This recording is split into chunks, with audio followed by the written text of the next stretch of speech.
How to improve working capital. Working capital is the amount of money a company has to do business with or the company's assets after subtracting its liabilities. In order to improve working capital, you should strive to lower your liabilities and increase your income. One of the best ways to do this is to improve collections. You should also strive to lower inventory amounts if at all possible. Trying to find ways to lower costs and improve profit margins can help improve working capital as well. Nearly every business wants to improve working capital at some point.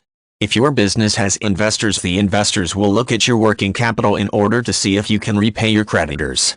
This means maintaining good working capital or striving to improve working capital is often one of the main goals of a business owner. The formula for determining working capital is current assets minus current liabilities. This means that to improve working capital, you need to increase the amount of revenue that you bring in and decrease the amount of liabilities that you have. If you can do this successfully, your working capital will improve. One of the most effective ways to increase your current assets is to improve the collections process. Regardless of how much you sell, you cannot be successful unless you collect money from your customers. If you are not being efficient in your efforts to collect what you are owed, you should put an emphasis on this part of your business. You may want to review your collections policies and see if there is a more efficient way to handle this. Another thing that you should focus on is lowering inventory.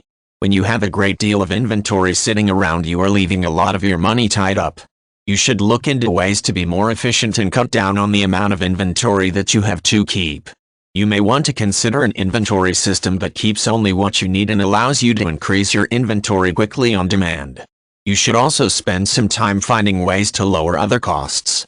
Evaluate your monthly bills and determine if there is anything that you can cut out those items that are not completely necessary. For example, you might decide to handle all communications via email or instant messenger instead of paying for a phone for every employee. Another good way to improve working capital is to improve your profit margins. You could potentially negotiate better prices from suppliers in order to lower costs. Raising prices and increasing orders can also be beneficial.